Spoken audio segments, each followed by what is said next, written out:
السلام عليكم ورحمة الله وبركاته. الحمد لله الذي جعل عيدا للمسلمين ورحمة للمؤمنين. أشهد أن لا إله إلا الله وحده لا شريك له وأشهد أن محمدا عبده ورسوله. اللهم صل على محمد وعلى آل محمد وسلم ورضي الله تبارك وتعالى عن كل صحابة رسول الله أجمعين. أما بعد فيا عباد الله أوصيكم وإياي بتقوى الله فقد فاز المتقون. فقال الله في القرآن الكريم: أعوذ بالله من الشيطان الرجيم. يا أيها الذين آمنوا اتقوا الله وقولوا قولا سديدا يصلح لكم أعمالكم ويغفر لكم ذنوبكم ومن يطع الله ورسوله فقد فاز فوزا عظيما. فقال تعالى: ولا تقف ما ليس لك به علم إن السمع والبصر والفؤاد كل أولئك كان عنه مسؤولا. صدق الله العظيم.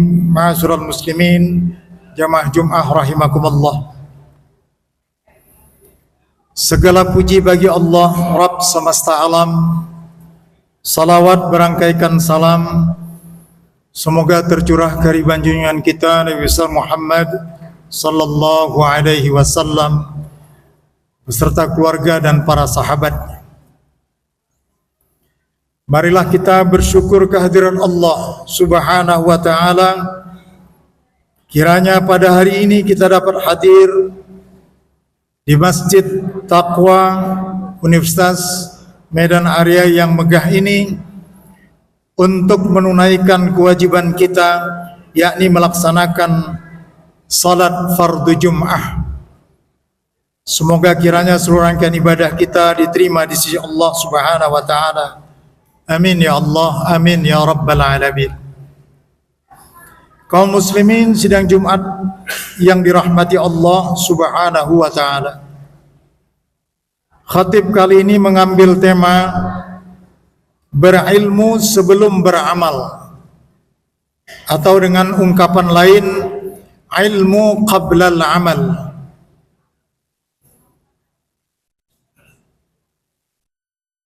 Hal ini sejalan dengan firman Allah Subhanahu wa taala di dalam Al-Qur'anul Karim, surah Al-Isra ayat 36. A'udzu billahi minasyaitonir rajim.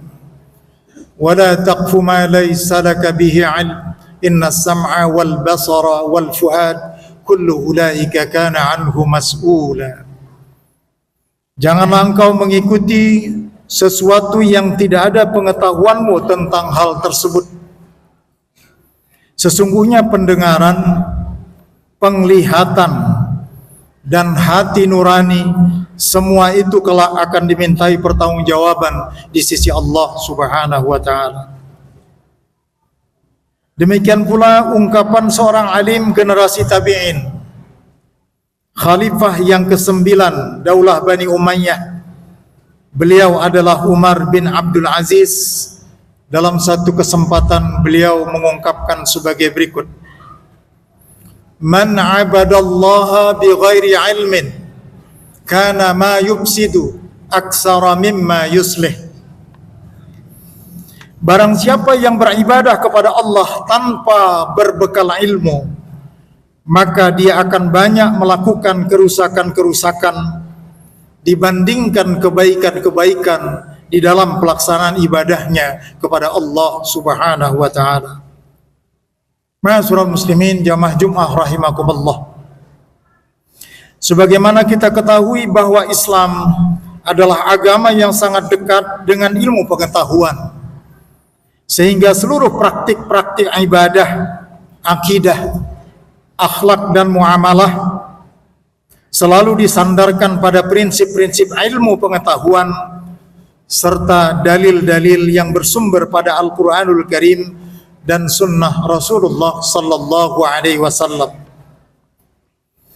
Beberapa contoh yang sangat dekat dengan keseharian kita antara lain penentuan awal Ramadan, awal Idul Fitri, hari Arafah, dan hari raya Idul Adha menurut garis edar bulan. Begitu juga penentuan waktu-waktu salat yang mengikuti garis edar matahari dengan menerapkan ilmu falak ataupun ilmu astronomi. Khususnya dalam pelaksanaan ibadah, baik disengaja ataupun karena kurangnya ilmu tentang hal tersebut, maka masih banyak terlihat dalam praktik sehari-hari di mana suatu ibadah tersebut dilakukan tanpa landasan ilmu atau yang didasarkan kepada prinsip-prinsip Al-Quranul Karim dan Sunnah Rasulullah Sallallahu Alaihi Wasallam. Beberapa masalah tersebut antara lain sebagai berikut.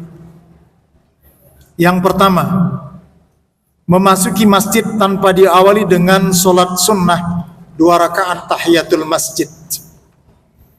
Sebagaimana sabda Rasulullah Sallallahu Alaihi Wasallam, jika kamu masuk masjid, janganlah engkau duduk sebelum engkau menunaikan solat sunat 2 rakaat tahiyatul masjid.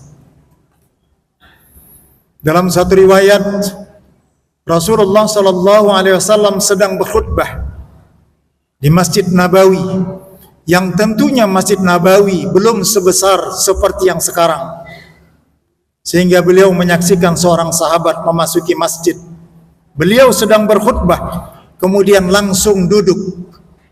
Beliau melakukan jeda khutbahnya, kemudian memerintahkan kepada seorang sahabat tersebut untuk keluar dan masuk kembali untuk melaksanakan solat sunnah tahiyatul masjid 2 rakaat. Jika kita menggunakan logika, akan tetapi manakala ada dalil yang sarih, maka logika tidak berlaku. Bukankah mendengarkan khutbah hukumnya wajib, sedangkan melaksanakan solat tahiyatul masjid adalah sunnah?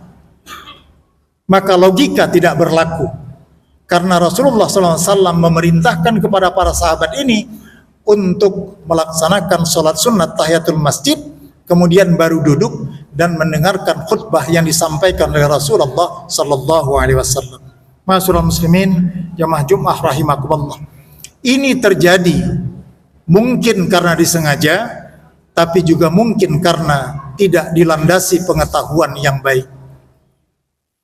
Yang kedua, mendatangi sholat Jumat ketika khatib sudah berada di atas mimbar.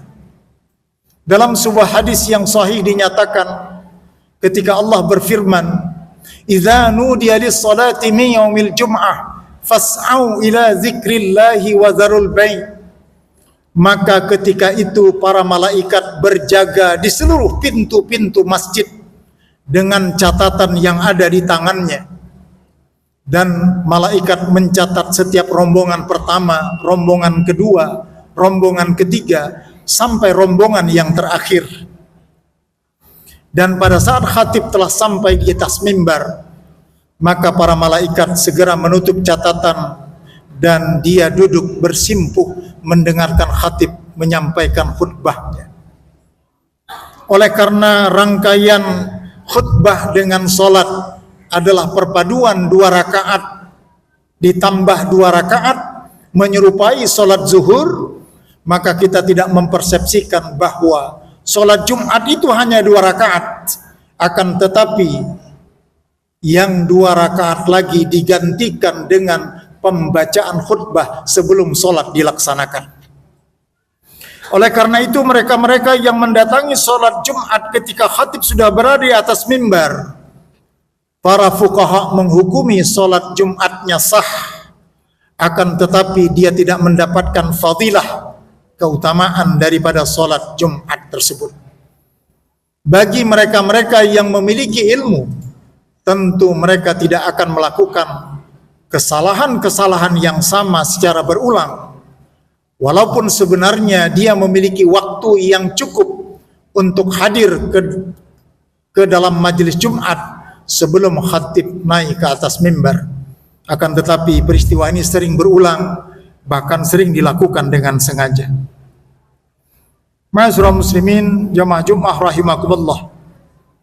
Yang ketiga, melakukan sholat sunnah rawatib ghairu muakkadah, tetapi malah meninggalkan yang muakkadah.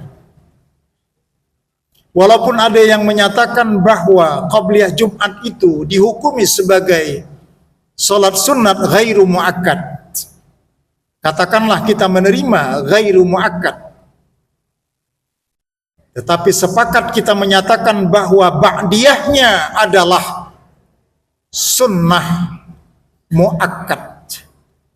Di berbagai masjid kita menyaksikan ketika selesai kumandang azan pertama, secara serentak semuanya melaksanakan sholat sunnah qabliyah Jumat, walaupun diperselisihkan oleh ulama. Yang menyedihkan ketika selesai salam, tak satu pun atau sebahagian kecil yang melaksanakan sholat sunat 2 rakaat ba'diyah. Ini merupakan kesalahan-kesalahan yang sering berulang. Mungkin disengaja, tetapi kuat dugaan tidak sampainya ilmu kepada mereka, sehingga mereka melaksanakan qabliyah yang sebenarnya statusnya adalah ghairu muakkadah, akan tetapi secara masif meninggalkan ba'diyah Jum'ah yang sebenarnya dihukumi sebagai sholat sunnah muakkad. Bahkan manakala kita melaksanakannya di masjid, kita melaksanakannya 4 rakaat, dan jika kita melaksanakannya di rumah, maka kita cukup melaksanakannya 2 rakaat. Ma'asyiral muslimin jamaah Jumat rahimakumullah. Yang keempat, melakukan puasa sunnah Syawal tapi tidak membayar hutang puasa yang ditinggalkan. Kita mengetahui bahwa kedudukan puasa sunnah Syawal sebagaimana yang disabdakan oleh Rasulullah sallallahu alaihi wasallam adalah man shama ramadhana summa atba'ahu sitta min Syawal kasiyamud dahri. Siapa yang melaksanakan puasa Ramadan kemudian diiringi dengan puasa 6 hari di bulan Syawal, maka seolah-olah dia melaksanakan puasa sepanjang tahun. Seberapapun dalil ini, kita menempatkan puasa sunnah Syawal adalah sebagai ibadah sunnah. Tetapi perhatikan firman Allah Subhanahu wa taala, "Faman kana maridan aw ala safarin fa'iddatum min ayyamin ukhra." Barang siapa yang dalam keadaan sakit ataupun dia dalam keadaan musafir dan dia tidak dapat melaksanakan ibadah saum pada bulan Ramadan, fa'iddatum min ayyamin ukhra, maka hendaklah dia melaksanakan mengganti puasanya tersebut pada hari-hari yang lain di luar Ramadan. Fakta di lapangan menunjukkan berapa banyak di antara kaum muslimin yang demikian semangat melaksanakan puasa Syawal, akan tetapi setelah bertautnya bulan Ramadan berikutnya, ternyata banyak di antara mereka yang belum mengganti puasa Ramadan yang ditinggalkan. Ini merupakan suatu kesalahan yang fatal. Ma'asyiral muslimin rahimakumullah. Yang terakhir, yang kelima, berapa banyak orang yang melakukan salat fardu secara tamam, sedangkan dia berstatus musafir yang telah mencukupi rukun dan syaratnya. Boleh jadi ini karena tidak ada ilmu, sehingga rukhsah yang diberikan oleh agama kepada mereka tidak dia manfaatkan. Sepanjang dia melaksanakan safar, dia tetap melakukan solat secara tamam. Padahal Rasulullah SAW menyatakan, bagi mereka-mereka yang musafir, yang telah menempati dan memenuhi syarat sebagai musafir, baginya sangat ditekankan untuk melaksanakan sholat secara jamak dan kasar, dan itu merupakan sikap yang terbaik karena kita menerima sedekah dari Allah Subhanahu wa taala. Ma'asyiral muslimin rahimakumullah, dari ungkapan-ungkapan yang telah kita sampaikan tadi, ternyata masih banyak kesalahan-kesalahan yang terjadi dalam aspek lain terkait dengan praktik-praktik akidah dan ibadah yang seharusnya dapat diperbaiki dengan wawasan ilmu yang kita miliki, dengan semangat belajar tanpa henti. Mengapa hal ini penting? Karena di dalam ajaran Islam, diterimanya suatu amalan seseorang sangat ditentukan dengan rukun, syarat, kaifiat, dan hayatnya. Untuk memperoleh itu semuanya, kita wajib memiliki ilmu pengetahuan. Fa'tabiru ya ulil absar la'allakum turhamun.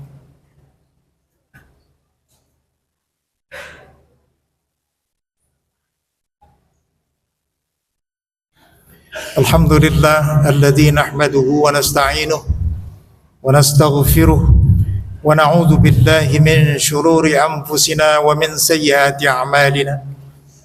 Man yahdihillahu fala mudilla lahu wa man yudlil fala hadiya lahu. Asyhadu an la ilaha illallah wahdahu la syarika lahu wa asyhadu anna Muhammadan abduhu wa rasuluh.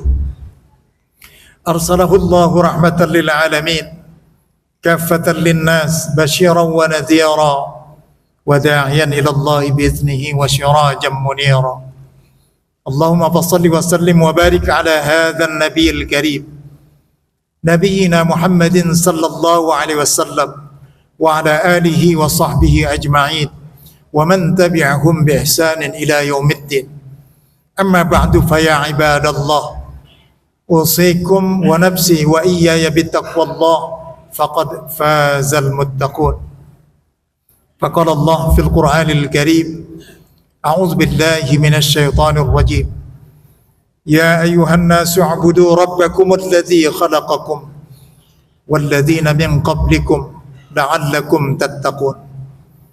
Faqala ta'ala wa lam yazal qailan 'alima inna Allaha wa malaikatahu yusalluna 'alan nabi ya ayyuhalladzina amanu sallu 'alaihi wa sallimu taslima. Allahumma salli 'ala Muhammad wa 'ala ali Muhammad kama sallaita 'ala Ibrahim wa ali Ibrahim wa barik 'ala Muhammad wa ali Muhammad kama barakta 'ala Ibrahim wa ali Ibrahim innaka Hamidum Majid. Allahumma ighfir lil muslimina wal muslimat wal mu'minina wal mu'minat al ahya'i minhum wa amwat innaka sami'un qaribun mujibud da'awat wa ya qadil hajat. Rabbana ighfir lana wa li ikhwanina alladhina sabaquna bil iman ولا تجعل في قلوبنا غلا للذين آمنوا ربنا إنك رؤوف رحيم. ربنا ظلمنا أنفسنا وإن لم تغفر لنا وترحمنا لنكونن من الخاسرين. ربنا آتنا في الدنيا حسنة وفي الآخرة حسنة وقنا عذاب النار. سبحان ربك رب العزة عما يصفون وسلام على المرسلين والحمد لله رب العالمين. أقم الصلاة.